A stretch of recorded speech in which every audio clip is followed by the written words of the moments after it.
کبھی کبھی غفلت چڑھ جائے نا تو ان اللہ والوں کی باتیں بڑا اثر کرتی ہیں. میں نے بھی کچھ چیزیں رکھی ہوئی ہیں، جب دل میں محسوس کرتا ہوں نا کہ کوئی غفلت چڑھنے لگی ہے تو میں پڑھتا ہوں ان لوگوں کو کھول کے. میرے محبوب پاک کے صحابہ میں سے ایک نام حضرت سعید بن عامر کا بھی ہے. گورنر بنایا تھا یا عامل بنایا تھا حضرت عمر نے انہیں، ایک صوبے پورے کا. آپ کے گورنر ہاؤس کے پاس سے گزرے تو گورنر ہاؤس پیدل چل نہیں سکتے آپ، اتنا بڑا ہے. تو یہ وہ گورنر تھا کہ ایک دفعہ مال غنیمت بہت زیادہ آیا تو حضرت فاروق اعظم نے اس صوبے کے لوگوں کو کہا کہ ایک شخص جو مالیات کا وزیر تھا، وزیر خزانہ تھا، اس کو جناب عمر فاروق رضی اللہ تعالیٰ عنہ نے کہا، وزیر خزانہ اس صوبے کے جہاں حضرت سعید بن عامر گورنر تھے، کہا کہ غریبوں کی لسٹ بنا کے بھیجو، میں فنڈ لگانا چاہتا ہوں.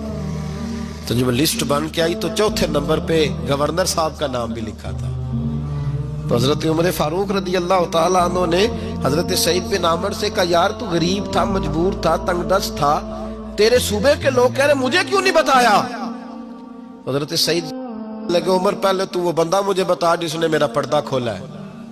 تو بندہ تو بتا، میں جانوں، میرا رب جانے، میں غربتوں کے رونے چوکوں میں کھڑا ہو کے نہیں روتا.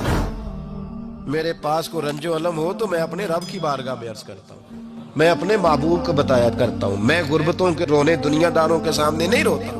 حضرت عمر گئے، گورنر صاحب کے مقرر کرنے کے بعد 2 4 5 مہینے کے بعد جب حضرت سعید بن عامر کی گورنری کو تھوڑا وقت گزر گیا تو حضرت عمر کا طریقہ تھا، گورنروں کا پتہ کرتے تھے. آپ کا طریقہ یہ تھا کہ جس علاقے کا گورنر ہوتا اس کی جامع مسجد میں سب لوگوں کو جمع کرتے اور پھر گورنر کو بھی بلاتے تو کہتے کوئی شکایت ہے گورنر کی تو بتاؤ. مسجد میں جمع کیا، لوگ اکٹھے ہو گئے. حضرت فاروق اعظم رضی اللہ تعالیٰ عنہ نے فرمایا، گورنر کی کوئی شکایت ہے تو بتاؤ. تو صوبے کے لوگ کہنے لگے 4 شکایتیں ہیں گورنر صاحب کی. سننا ذرا دل کھول کے، 4 شکایات. کون سی؟ کہ پہلی شکایت یہ ہے کہ جب یہ نئے نئے آئے تھے تو فجر کے بعد مسجد میں بیٹھ جاتے تھے، جس کا دل کرتا تھا مل لے. اب یہ فجر پڑھ کے گھر چلے جاتے ہیں اور اشراق چاشت کے وقت 8 9 بجے آتے ہیں. دوسری شکایت یہ ہے کہ یہ پہلے رات کو بھی ملتے تھے، اب صرف دن کو ملتے ہیں، رات کو نہیں ملتے. اور تیسری شکایت یہ ہے کہ ہفتے میں ایک دن ملتے ہی نہیں. چوتھی شکایت یہ ہے کہ کبھی کبھی روتے ہیں تو بے ہوش ہی ہو جاتے ہیں. کتنی دفعہ ملے ہو اپنے ایم این اے کو؟ بولے کتنی دفعہ ملے ہو؟ ووٹ اپنی مرضی سے دینا پر سوال کا جواب تو دو نا. کتنی خادم نہیں قوم کا؟ خادم نہیں، کتنی دفعہ ایم پی آپ کا حال پوچھنے آیا جس مسجد کے دروازے پہ بیٹھا ہوتا ہے؟ یہ گونگا بہرا اور اندھی جمہوریت ہے؟ رنگ وہی بہتر ہے جو محمد عربی کے غلاموں نے ہمیں عطا فرمایا ہے صلی اللہ تعالی علیہ، اور یہی چراغ جلے گا تو روشنی ہوگی. حضرت سعید بن عامر گورنر، اور میں اکثر کہتا ہوں اسی دھرتی پر یہ وہ نور والے لوگ تھے جنہیں میرے رسول نے نور عطا فرمایا تھا. یہ ہے تربیت میرے نبی پاک کی. حضرت عمر نے گورنر کی طرف دیکھا، فرمایا بتائیں جناب آپ کی شکایت آئی ہے. پہلی شکایت یہ ہے کہ آپ پہلے فجر کے وقت ملتے تھے، اب اشراق چاشت میں ملتے. حضرت سعید بن عامر رضی اللہ تعالیٰ عنہ کہنے لگے، حضور اگر آپ نہ ہوتے کوئی اور پوچھتا تو میں کبھی نہ بتاتا. حضور میری مجبوری یہ ہے کہ میری بیوی بیمار ہو گئی ہے اور معذور ہو گئی ہے ٹانگوں سے. میں غریب آدمی ہوں، نوکر نہیں رکھ سکتا.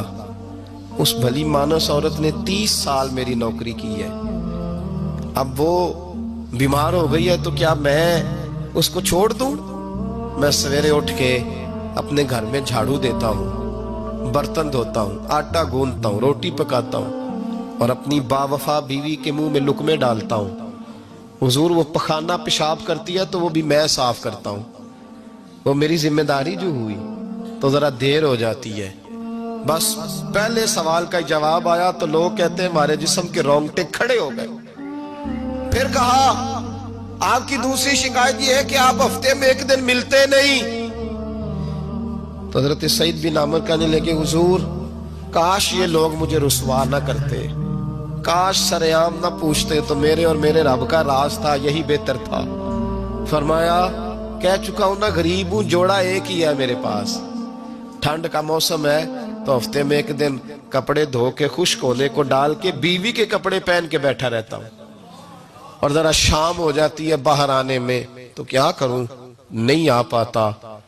کہا تیری تیسری شکایت یہ ہے کہ تو رات کو نہیں ملتا، صرف دن کو ملتا ہے۔ تو حضرت عمر کہتے ہیں اپنی سفید داڑھی جناب سعید بن عمر نے زور سے پکڑ لی، کہنے لگے عمر یار ادھر دیکھنا ہے کوئی بال کالا، سفید نہیں ہو گئے سارے؟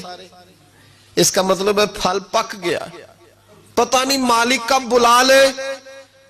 گناہوں کی لسٹ بڑی لمبی ہے، مصلی پہ بیٹھ کے مالک کو مناتا رہتا ہوں، اس کو کہتا ہوں یہاں پردے رکھے ہیں تو وہاں بھی میرے پردے رکھنا، میں ساری رات دن میں نے رکھا ہوا ہے مخلوق کے لیے، رات رب کے لیے رکھی ہے، عمر کیا کروں، وہاں بھی تو جانا ہے۔